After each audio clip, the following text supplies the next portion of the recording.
Ladies and gentlemen, we here with the legendary Scorpio. Make sure you tap in. His links will be in the bio. Also, you see his Instagram, social media. Make sure you follow, tap in. One love, man. So first of all, it's an honor being on with you, man. This is Yo, crazy. I appreciate it, brother. Man, I've been having fun, man. Looking back at your discography and everything, bro. Yeah. I really enjoyed it, man. I've learned so much already, bro. Just looking into some of your history. So I'm really excited. Just being candid with you this whole time. Oh yeah. I don't Absolutely. want to, drill you with questions, but ultimately I have to take advantage of my opportunities. You know what I'm saying? So No doubt. Let's do it, man. Let's do it, man. I mean, listen, like I said, man, this is just like two brothers kicking it, man. Yeah. There ain't no pressure, there ain't no nothing. Yeah. So how's the eight been to you? How's the eight treating you, man? The A is off the chain, man. I don't the off the chain part I stay away from, but I know that's right. You know what I mean? Yeah. A is good. I hear they supposed to be having like the NBA All Star down here. Is that what? Okay. Man, they acting like it ain't a pandemic. All right, they gonna let people in or what? They gonna let them in and let them out and take it where they got to take it, man. But either way, the A, like musically and just culturally, the A is off the chain. A is like it can't replace New York, but it's definitely it is on its own way. So, who was one of your biggest inspirations musically? I mean, well, musically, just to keep it to hip hop. Before us, the only person was really look up to was Kool Herc. Kool Herc and his crew. You know what I mean? Timmy Tim and the original Clark Kent. They was the first hip hop crew in the Bronx that cats really looked up to. Even though, you know what I mean, ultimately, we didn't, when we came in the game, we didn't do exactly what they did, but they was the shining star on the hill, you know what I mean? Right. That's with Coke La Rock too, right? Yeah. Oh yeah, Coke La Rock. Absolutely. Coke La Rock, you know what I mean? And they was the original crew, so those was the guys for us to look up to. That's what's up. When you hooked up with Flash, you all had something unique in terms of merging DJing with performance and dance, which is performance. Right. And then you all rocketed to outside of the South Bronx. As far as I know, correct me if I'm wrong, you all were one of the first, if not the first, to be touring abroad overseas. Yes or no? Out of the Bronx, yes. Okay, well said. Out of the Bronx. So, yes. Can you walk me through just a little bit of where you were personally and that feeling like catching the flight, going overseas, actually taking this thing to the next level? Well, you know what? It's weird because being like a ghetto celebrity, like I say, like 3-4 years before Sugar Hill put out their first record, we was ghetto celebrities. Okay. So we always, you know what I mean? We probably was the only group in the Bronx that play all of the boroughs. Wherever we play, our party be jam-packed. And at one point, they want to tear down the Audubon Ballroom, world famous. That's where Malcolm X got assassinated at. Oh, yeah. And Grandmaster Flash for his spot. We was playing there on a regular, so that's how they was able to keep the building up for all of them extra years. I mean, we used to pack. And you got to understand, back in the Audubon Ballroom, at that point, about 3,000 people or whatever it is, we didn't have no record. You know what I mean? So we was truly ghetto celebs off our Flash being the most incredible DJ at that time. You know what I mean? And us being the making 5 MCs sound like one and all of that, we was able to pack everywhere we went with no record out.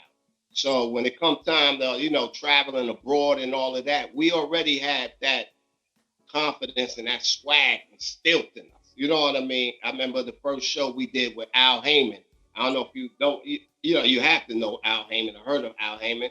Right now, he's the big, famous boxing promoter with Floyd Mayweather and everything, where he started out in the music industry. And I remember, I can never forget when we had the record Freedom, he booked us for 1-2 shows, and we just wound up staying on tour for 6 months, just never coming home. Wow. You know, I mean, it was just little things like that. Imagine that you pack for 2 days and you stay out for 6 months. 6 months. You know what I mean? Probably spending a lot of your per diem and clothes or whatever. All of that. We always felt real confident about ourselves. If you probably speak to Flash or Mel or anybody in the group, you'll probably get that same thing, you know. So in a sense, you're telling me that you all expected to succeed in the way things were going. Yes.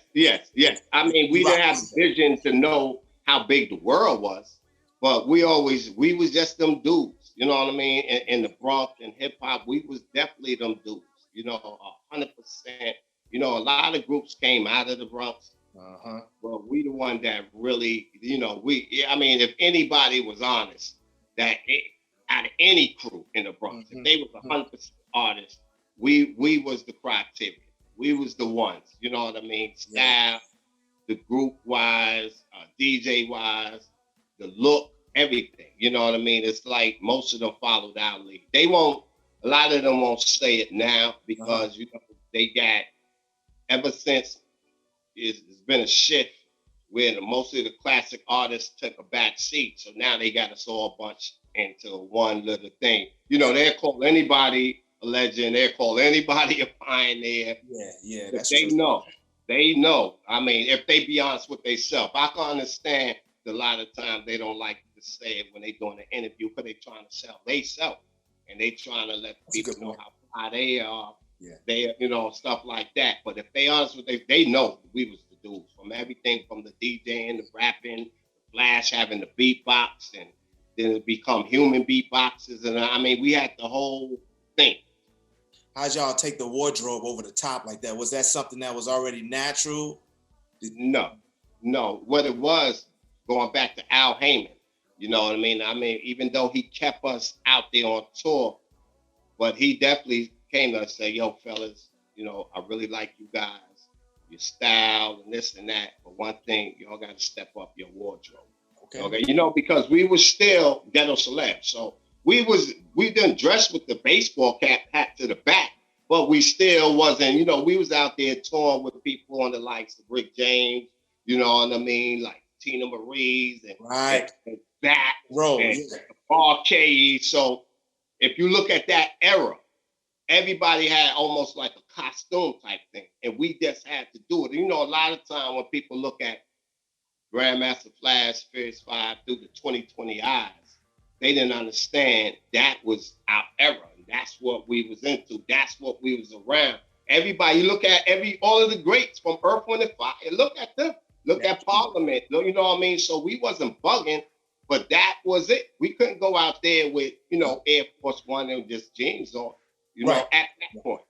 You know what I mean? Later on, when Run and them came out and they was able to have a great team behind them, they did the toned down look, but they still tapped into the level. So they were there. You know what I mean? They had the leather, which was out. That's definitely out. That's out. That's us. 100%. But they were able to tap it down, and then that's why they are the kings of the normal streetwear. They brought that. What you got coming up? I know you got some new records. I know you putting out some new music, man. Tell everybody what's coming up with Scorpio, solo Scorpio. I just put out some new music, just like you said. I just put out this track called titled Mr. Ness. You know what I mean? I'm just, you know, trying to break into the TV realm, you know, putting together TV shows and stuff like that. Because one thing that I'm just trying to do it all. But one thing that I definitely admire about our group is like, even though we don't rock like a lot of, like me and Melly Mel, we still rock. We still tour. We still go all over the world and all of that. But everybody got side projects. You know what I mean? It's like I know Mel is he's real big into the Windows hip hop. You know what I mean? That's like doing with education and kids and stuff like that. I know Flash be doing a lot of stuff on the side. So, and I always had my own ideas that I want to put on paper. So I'm just doing that and trying to push that forward. But all that to do is like be in a position of being a mega super group one day if we ever do touch stage. Because on top of what we do, together, and then what we do separate, and you bring that together is like the modern day Wu-Tang Clan. That's it. That's it. You know what I mean? And that's what it is. It ain't like me going solo. It's just like I'm just trying to explore some of the ideas that I have in my head. You got to walk me through where you were, or and your reactions when you realized that you were going to be honored along with your brothers for the 2021 Lifetime Achievement Award with the Grammys. Tell us your reaction, where you were, how it felt.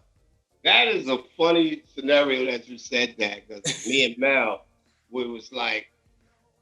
it was so secretive that we didn't understand, because somebody would call Mel and then they'd call me, hey, what's up? So, yo, my name is this and that. Yo, so-and-so, we're going to call you tomorrow pertaining to Grammy. And then a secretary would call. It was like, hey, how you doing? They would introduce themselves. Oh, so-and-so going to call you. So we got like 4 different calls before the president of the Grammys called us. So, and they never once told us what it was about. Wow. You understand what I'm saying? I'm like, oh, some of these white people are so secretive. It's like, what is going on? Yo, it went from this, that. It went to 4 different people before, I think his name, he called and said, we being honored. So, and it had to feel, great, with all the runaround and hearing that as the final news, right? Oh yeah, definitely. Cause we didn't, we just thought we was going, I don't know. We didn't think we was gonna get Lifetime Achievement Award. We wasn't even thinking about it. Yeah. You know what I mean? But when you really have like the artists and people that really understand the impact of music, somehow, at least with hip hop, Grandmaster Flash, for his name, really comes up all the time. Because when they do due diligence, like it was a lot of groups that came out of the Bronx. There was a lot of hip hop groups that came out of New York. Mm-hmm. But they always lead back to us. You know what I mean? Because they really know, these guys are the true blueprint. Yeah. They don't skip over us. You know what I mean? Like that. We might not get the award in the order that we're supposed to get it in, but when it comes to them big awards, they gonna always come back to Grandmaster Flash because of the impact that Flash had as a DJ cutting, and able to put us in a position to rhyme on beat. And when you put all that together, it's still, like I say, the template that's going on today with the turntables and, the mics and the crowd respond. That's all us.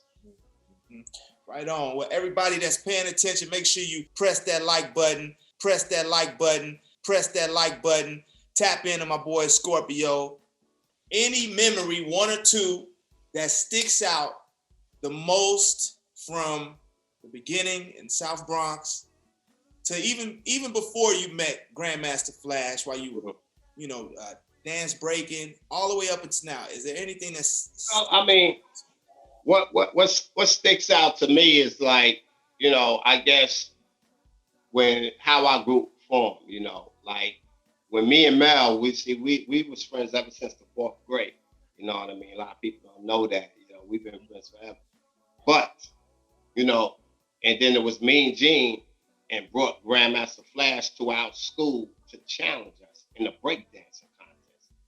We didn't even know Flash. He brought him over there. We had a break contest against him. And to be honest, we bust their ass. Flash might not think so. You know what I mean? And we put it on. We put it on them, man. We we got the best of them. But out of that, why it sticks out to me, because it was something in us, and we felt something in him, and ultimately he started coming around and hanging in our area, 23 Park. That's where me and Mel grew up, and ultimately became the home of Grandmaster Flash in the Furious 5. So from that breakdancing, he knowing we're good people, he felt comfortable enough, because the Bronx, or most cities, is very territorial. True. You just can't come in somebody's neighborhood and just set up shop, but he felt comfortable enough to make the Park where we grew up the home of Grandmaster Flash, and ultimately became Grandmaster Flash in the Furious 5. So that always stands out, because that was just the beginning of our friendship. Yeah, that's cold. That's cold, brother. And then musically, what's the internal conversation that you have with yourself, looking back and forward in your career, the good and maybe not bad, but constructive? because I know for me, music is like, it helps me deal with ups and downs. If I didn't have music, you know, I think things would be a little rockier. Well, right now, being that it is, I mean, it's gonna just move a little forward. Being that now, you know, you got the streaming and different things like that, you know. So I love going in recording again because I'm gonna see the fruits of my labor. It ain't like it's a record label over me jerking me or doing anything crazy. I don't have to answer nobody. So at the end of the day, if the record pop, cool. And if it don't pop, I ain't gonna beat myself up. And I can live with that. You know what I mean? I can actually live with that. So, you know, it's feel good just going in and finding that medium where, you know you got classic fans, but you're trying to get some new fans. And how could you merge the two?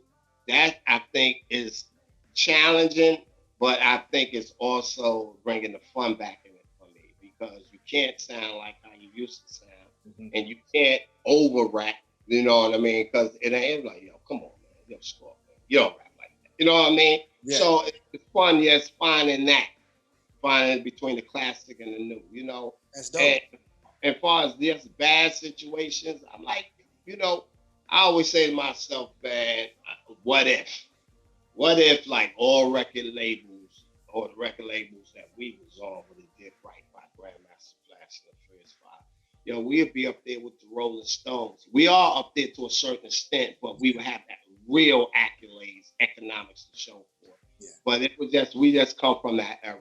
You know, we came from the era of, you know, when record labels did a lot of divide and conquers, you know, and stuff like that. But I always like, yeah, man, you know, what if? Because we didn't start out like that. We started out as one of the most tightest groups you could ever imagine. But once we got into the record industry, it just changed, man. Yeah. It just changed. And it didn't change by no fault of ourselves. You know what I mean? That was the game we wasn't prepared for. You know, divide and conquer game, we was not prepared for that. You know what I mean? Because normally if we had an argument amongst each other before that, you know, we'll argue this, that, even if we had to come to blows. But then we get up, go to the store and go get the hero. Yeah, brother. Eat like it's nothing happened. There wasn't no in between. There wasn't nobody in our ear like, yo, you know, score up in there. You know, once that came in, you know what I mean? That it almost destroyed, like, it definitely destroyed our group. You know what I mean? It destroyed it to the point where, you know, we could, even right now, if we was to still get together and do some credit, we can still be them dudes on the mountain of the classic hip hop. Absolutely. On the mountain, you know what I mean? But, you know what I mean? That was just some of the things that you go through and you look back and wish, you know, wouldn't, but, you know, what happened, but thank God, like all of us individually could do whatever we want to do. You know, everybody still got a decent amount of talent left. And, you know what I mean? Like I say, me and Mel, we still tour all around the world together. We go out a lot, Sugar Hill Gang. You know what I mean? So me just doing little extra side projects, like how Mel do side projects, how Flash do side projects, it only makes us powerful together. Absolutely. You know, come together. And eventually, hopefully, one day we will hit that stage together, not just at an award show. You know what I mean? Don't happen, yeah. Because we had a pandemic, so a lot of people, you know, they've been forced to be away from concerts. Yeah. That desire is going to be increased, and they got to call upon those that really know how to make the party happen, and you know, that have shown the experience and the expertise. You know, insurance is costly, right? For these young kids, you know. So, you know. No, man. Right on, brother. Well, I appreciate your time. No, but love, man. I just want to let you know it's an honor. It's an honor being on here with you, Adam, man. It was an easy interview. I didn't even feel like an interview. It just felt like two cats kicking it. And I'm quite sure when we get an opportunity, once the curtains come off the world again, we'll do it in real life. That's it. Let's make it happen, man. I'm looking forward to working with you, bro. Ladies and gentlemen, the legendary Scorpio in the building. Right on. All right, we're going to tap in, bro. Have a great rest of the day. My man. My dude.